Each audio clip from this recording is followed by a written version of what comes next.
Hello दोस्तों, स्वागत है आप सबके अपने YouTube channel agriculture on top knowledge में। मैं आपका भाई ऋतिक आज एक नए टॉपिक के साथ आया हूं जो ज़्यादातर एग्जाम में पूछा जाता है। एग्रीकल्चर का कोई सा भी एग्जाम हो, ठीक है, ये मेजर क्रॉप है जो किसी भी एग्जाम में क्या है पूछी जाती है। ठीक है, तो आज की जो क्रॉप है वो कौन सी है हमारी, कल्टीवेशन और पटैटो यानी कि आलू की खेती। ठीक है, हम इसे देखते हैं। ठीक, आगे चलते हैं, गैर टाइम वेस्ट करें।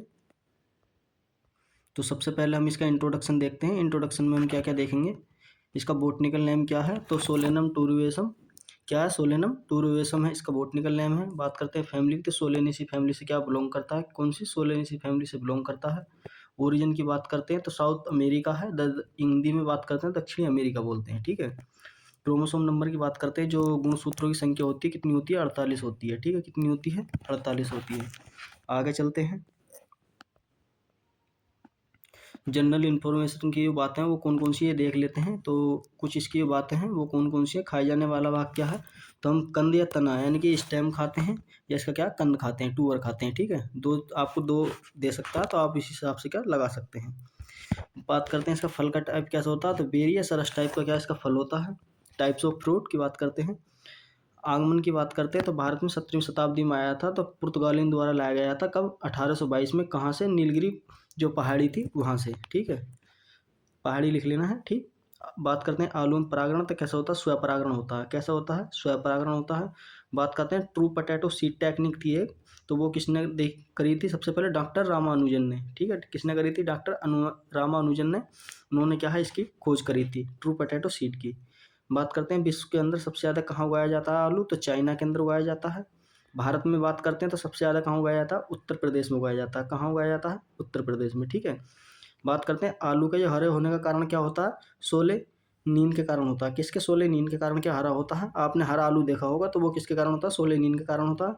ये क्यों होता है, अगर आप कल्टीवेशन करते हैं आलू की, अगर आपने उसके ऊपर मिट्टी नहीं चढ़ा होगा तो उसके कारण क्या हो जाता है, सूर्य की सनलाइट के कारण। ठीक है, बात करते हैं मिट्टी चढ़ाने की क्रिया कब करते हैं, तो अगर आपने आलू की कल्टीवेशन क्या है लगा दी है, खेत में आलू बो दिया, तो उससे 40 से 50 दिन के बाद हमें क्या है उसमें क्या है अर्थिंग अप कर देनी चाहिए, इनकी मिट्टी चढ़ा देनी चाहिए गूलों पर। ठीक है, आगे चलते हैं, इसकी कुछ सोयल और क्लाइमेट की बात करते हैं। किस प्रकार की सोयल और क्लाइमेट की आवश्यकता होती है, तो बलुई दोमट मृदा की आवश्यकता होती है। पीएच की बात करते हैं, सोयल का कितना होना चाहिए, 5.5 से 6.5 के आसपास क्या पीएच होना चाहिए। ठीक है, बात करते हैं पानी की आवश्यकता की, तो कितनी होनी चाहिए, 500 से 750 mm के आसपास क्या है होनी चाहिए। ठीक, बात करते हैं जलवायु, तो ठंडी जलवायु का पौधा होता है। वृद्धि के लिए कितना के लिए कंद कितने होना चाहिए, 17 से 19 डिग्री के आसपास क्या कंद होने चाहिए। ठीक है, बात करते हैं कंद बनने के लिए टेम्परेचर कितना होना चाहिए, 30 से 32 डिग्री सेंटीग्रेड के आसपास क्या होना चाहिए। कितना होना चाहिए, 30 से 32 डिग्री के आसपास क्या कंद बनने के लिए होना चाहिए। वृद्धि के लिए, ग्रोथ के लिए कितना होना चाहिए, तो 17 से 19 डिग्री सेंटीग्रेड के आसपास क्या होना चाहिए। ठीक है, ये कैसी क्रॉप है हमारी, टेम्परेट क्रॉप है। ठीक है, आगे चलते हैं, इसकी कुछ सीड रेट की बात कर लेते हैं। तो सीड रेट की रिक्वायरमेंट कितनी कैसे होती है वो देख लेते हैं। ठीक है, बात करते हैं बीज दर, तो 20 से 25 कुंटल क्या है सीड इसका काफ़ी होता है 1 हेक्टेयर के लिए।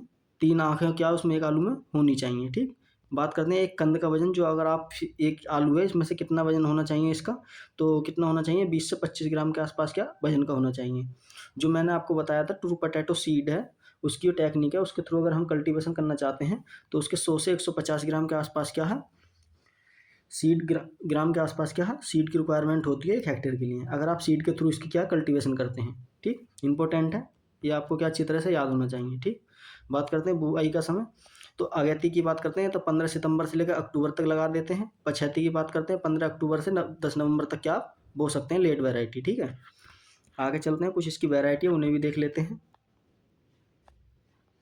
तो इसकी जो वैरायटी हैं वो कौन कौन सी है ये देख लेते हैं। अगैती की इसमें अर्ली वैरायटी कौन कौन सी है, ये कितने दिन में पक के तैयार हो जाती हैं, 75 से 90 दिन में क्या पक के तैयार हो जाती हैं यानी कि आलू बन जाता है। ठीक है, ये कौन कौन से, कुफरी अलंकार है, कुफरी अशोका है, कुफरी चंद्रमुखी है और कुफरी नवजोत है।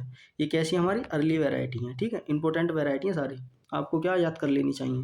बात करते हैं मध्य किस्में, तो 110 से 120 दिन के आसपास क्या है ग्रो कर सकते हैं। कौन कौन सी, कुफरी बादशाह, कुफरी चिपसोना, कुफरी ज्योति और कुफरी शीतमाना। ठीक है, किस कौन सी, कुफरी शीतमान। बात करते हैं कुफरी सिंदूरी और कुफरी स्वर्णा, ये कैसी वैरायटी है हमारी, मध्यम वैरायटी हैं यानी कि मीडियम टाइप की वैरायटी हैं। बात करते हैं पछेती किस्में, 150 दिन में क्या है हार्वेस्ट कर ली जाती हैं, तो कुफरी देवी है और कुफरी मेघा है और कुफरी चमत्कार है। आप पछैती से इस तरीके से याद रख सकते हैं कि देवी से देवी देवताओं के तरीके से क्या आप देख सकते हैं, यानी कि देवी से देवता है, क्योंकि देव अगर हम कोई भी तपस्या वगैरह करते हैं तो लेट प्रसन्न होते हैं, तो इस तरीके से आप क्या है लेट के हिसाब से क्या देख सकते हैं। बारिश भी क्या है मेघा यानी कि देर से होती है। चमत्कार जब भगवान आते हैं तो चमत्कार क्या देर से ही होता है, ठीक है। इस तरीके से क्या आप एक भगवान के ऊपर रिलेटेड कर सकते हैं इन वैरायटियों पछैती वाली को, ठीक है। कुफरी देवी, कुफरी मेघा और कुफरी चमत्कार, ठीक। आगे चलते हैं। इसके कुछ रोग हैं जो इम्पोर्टेंट हैं, ठीक है। ये वैरायटी आपको क्या है अच्छी तरह से पता होनी चाहिए, ठीक है। ये जितनी वैरायटी मैंने इसमें बताई हैं इम्पोर्टेंट है, ये आपको क्या पता होनी चाहिए, ये कई बार एग्जाम में पूछी गई हैं, ठीक है। यूपी कैटेट के खासकर के लिए, ठीक है। ICAR और यूपी कैटेट या अदर स्टेट के एग्जाम जितने भी हैं आप तैयारी कर रहे हैं उनकी एंट्रेंस की, तो उनके लिए बहुत ही अच्छी हैं। आगे चलते हैं। तो कुछ रोग हैं उन्हें देख लेते हैं, तो वो कौन कौन से रोग हैं। तो सबसे पहले बात करते हैं रोग और कीट की। तो रोग की बात करते हैं सबसे पहले अगैती झुलसा, जिसे अर्ली ब्लाइट बोलते हैं। ये किसके थ्रू लगता है, कवक के थ्रू लगता है, यानी कि फंगस के थ्रू लगता है। इसका जो फंगस का नाम होता है क्या होता है, अल्टरनेरिया सोलेनाई। क्या होता है, अल्टरनेरिया सोलेनाई के थ्रू क्या लगता है। इसमें क्या होता है कि पाउडर मिल्ड्यू की तरह क्या है झुलस देता है पूरे पेड़ को, यानी कि क्या इस पर झुलस जाता है, यानी कि टारगेट रिंग की तरह, यानी कि क्या है सर्कुलेट के पत्ती के ऊपर दिखाई देते हैं।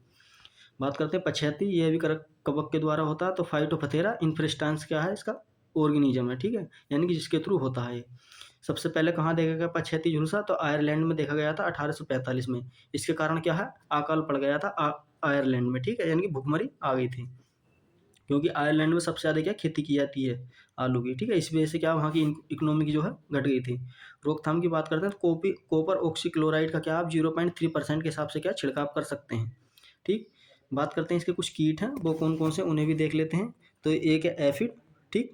एक ही क्या है इसमें कीट लगता है एफिड, ठीक है, जिसे बोलते हैं चैपा हिंदी में। तो ये क्या है इसका मेजर डिसीज इंसेक्ट है, ठीक है। कुछ इसके जो फिजिकल डिसऑर्डर हैं उन्हें भी देख लेते हैं, तो वो कौन कौन से हैं। ब्लैक हार्ट है जो ऑक्सीजन की कमी के कारण होता है, ठीक है।